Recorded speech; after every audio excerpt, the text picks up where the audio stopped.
Who is suing me when I'm being sued for debt? Brought to you by yourlegallegup.com.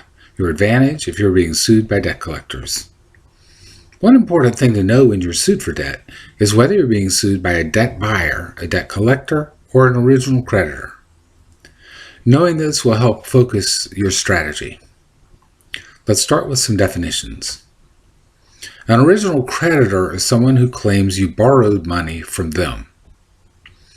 It could be a loan or a credit card or anything else creating debt, but the point is that they claim they are the ones who originally were involved in the transaction.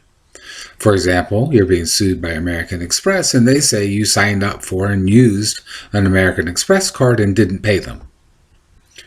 But I never signed up for an American Express card, you might say, and that's good, but it doesn't matter for present purposes of definition.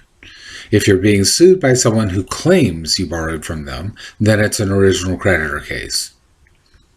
A debt buyer is someone who bought the debt from the original creditor or another debt buyer. This person may also be a debt collector, but the point here is they're claiming you owed money to someone else and the debt was assigned to them. Look for the word assigned, although it's not always there, but it usually is.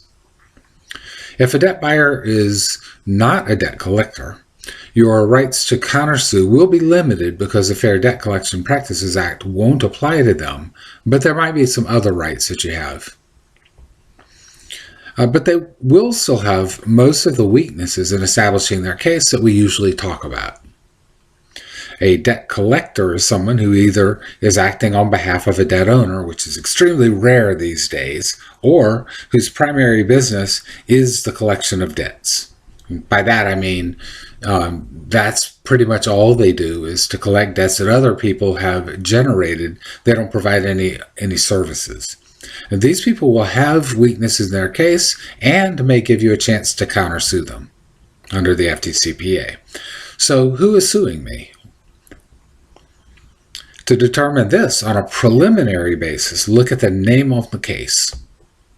It will be X company versus you, or X person. Normally, this means that X company is the plaintiff.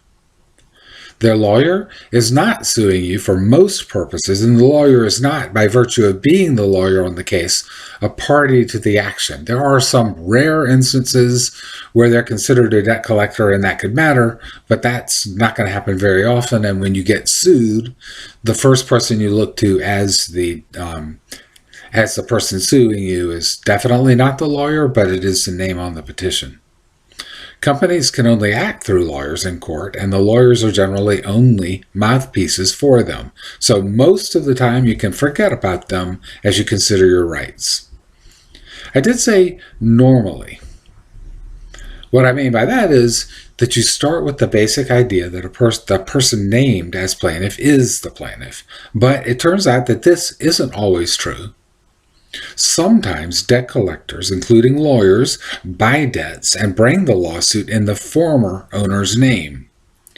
I think this violates the FDCPA, but for now you just need to know it can happen and does happen sometimes, and you need to know if it's happening in your case.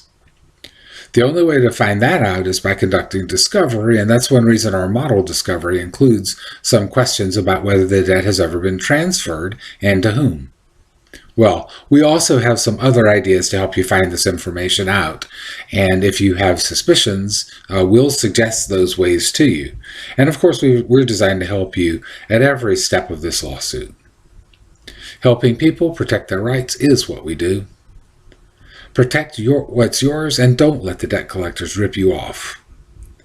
Take action to protect yourself from the debt collectors and help others do the same. Please like this video, share it with anybody you think could use it, subscribe, and comment, as all these things help other people find our materials.